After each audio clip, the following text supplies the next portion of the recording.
Welcome to Daily New Vibes. Tonight, we take you deep inside a forgotten village, where silence hides screams and shadows hide secrets. A place people enter, but never return. It was the summer of 1984, when a group of university students from London decided to travel through rural parts of northern England for their research on abandoned settlements.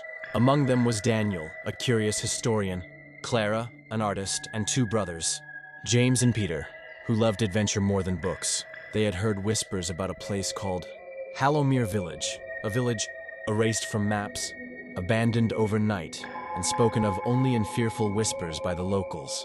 The legend said that no birds flew over Hallowmere, no animals crossed its fields, and no villager who left at night was ever seen again. The group, fascinated by the mystery, decided to find it.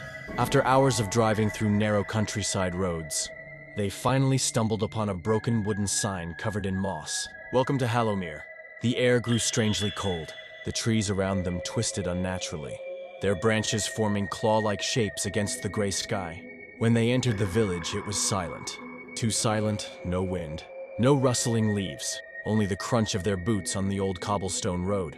The houses stood like skeletons, roofs caved in, doors broken, windows shattered.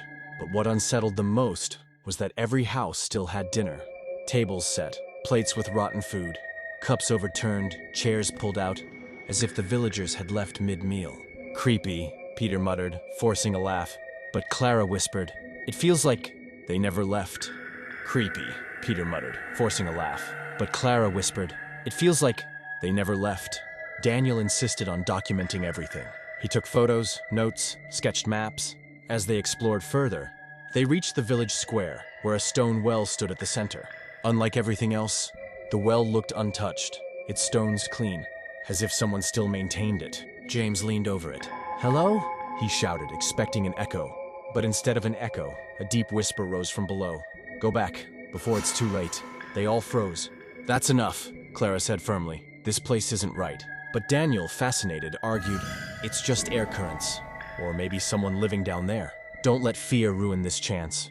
Night began to fall. They should have left. But Daniel convinced them to stay for one night, camping inside one of the larger houses. As darkness swallowed the village, the silence became unbearable. No crickets, no owls, just silence, until the bells of the old chapel suddenly rang. 3 loud chimes. The group jumped. "There's no one here," Clara whispered.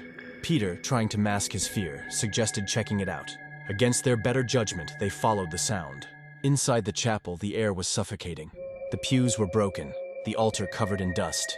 But what chilled their blood was the sight of rows of wooden dolls sitting where the villagers should have been. Each doll had hollow eyes, carved mouths twisted in silent screams.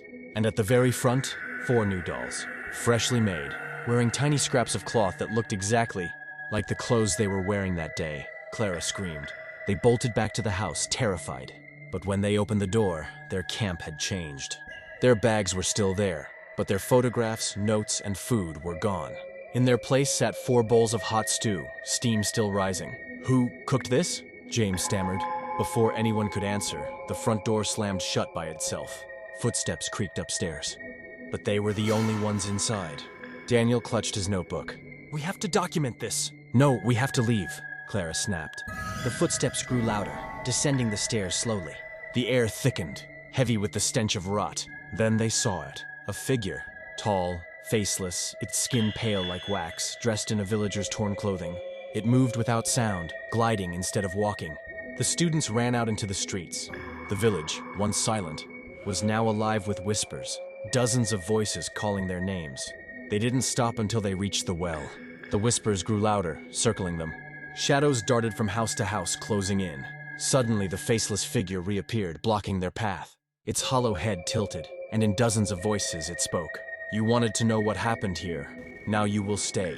One by one, the shadows grabbed them, dragging them screaming into the houses. Daniel was pulled toward the well, his notebook falling to the ground. Clara's cries echoed from the chapel. The brothers disappeared into the fields, and then silence returned. The next morning, the village looked empty again. No sign of struggle, only Daniel's notebook, lying open on the cobblestones. The last page read in trembling handwriting, "Hallowmere never lets you leave." To this day, no trace of the 4 students was ever found. Locals still warned travelers, If you find yourself near Hallowmere, turn back before the sun sets, because once the night falls, the village remembers you. This was the Cursed Village, a place where silence speaks louder than screams. If you ever see a broken sign that says Hallowmere, don't go further, because some villages are forgotten for a reason.